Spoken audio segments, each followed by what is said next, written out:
Saudara, informasi Presiden Joko Widodo akan bergabung ke Golkar dan menjadi Ketua Umum Golkar memancing perdebatan di internal partai karena terbentur aturan. Jokowi sendiri menanggapi informasi tersebut dengan candaan. Soal isu Bapak masuk Golkar ada tanggapan khusus nggak? Ada isu Bapak masuk Golkar ada? Saya tiap hari masuk istana. Ini jawaban Presiden Joko Widodo menanggapi kabar dirinya segera bergabung dengan Partai Golkar dan menjadi Ketua Umum Partai Golkar. Bukan tanpa sejarah jika Jokowi akhirnya sungguhan bergabung ke Golkar. Lantaran sejak 2019, Jokowi intensif berhubungan dengan Ketua Umum Golkar saat ini, Airlangga Hartarto. Mulai dari makan bareng sampai hadir di acara-acara internal Golkar. Airlangga juga gembira jika sang presiden betul-betul bergabung dengan partai berlogo beringin tersebut.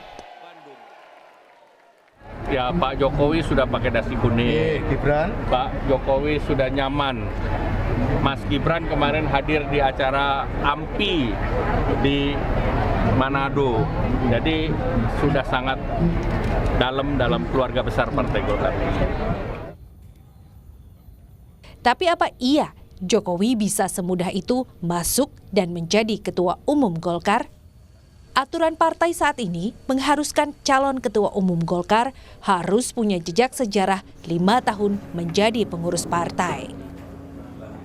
Syarat untuk menjadi Ketua Umum Partai Golkar yaitu pernah menjadi pengurus Partai Golkar tingkat pusat atau sekurang-kurangnya pernah menjadi pengurus Partai Golkar tingkat provinsi.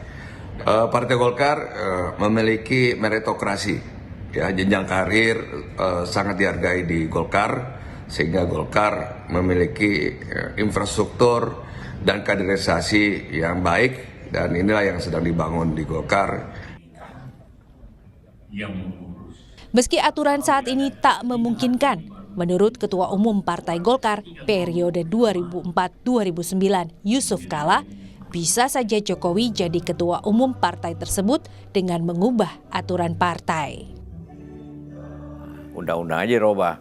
Ini ada di ADRT Golkar bahwa harus jadi pengurus 5 tahun baru bisa dicalonkan menjadi Ketua Umum. Ini Ketua Umum ya, kalau pengurus lain boleh saja. Ya kalau ada Munas kemudian mengubah ADART kan nggak, itu bisa lolos saja kan Pak? Bisa.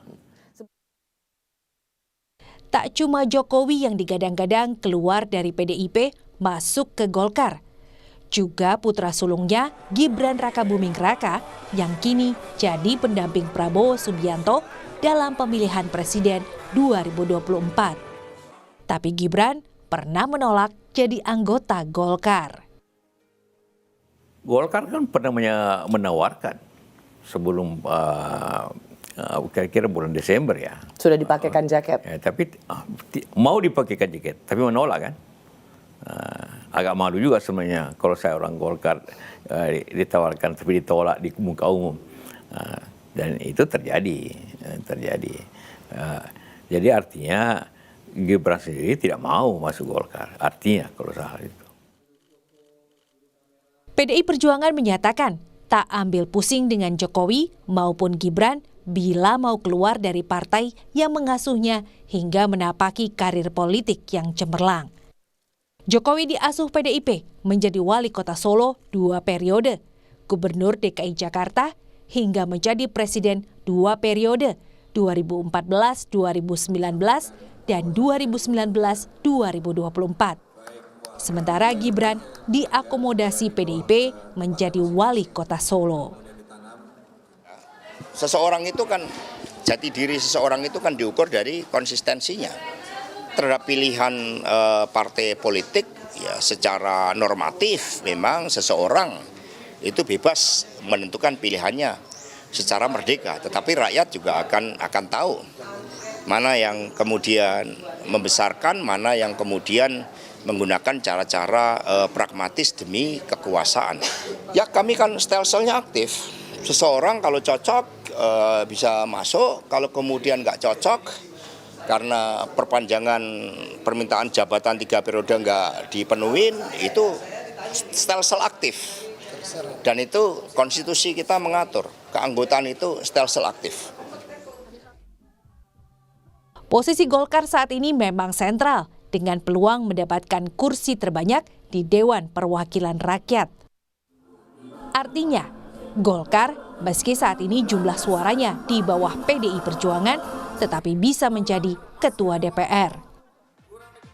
Golkar adalah partai pengusung Prabowo Subianto, Gibran Rakabuming Raka yang di sejumlah hitung cepat unggul jauh dari dua pesaingnya, Anies Baswedan, Muhaimin Iskandar, dan Ganjar Pranowo, Mahfud MD. Tim Liputan, Kompas TV.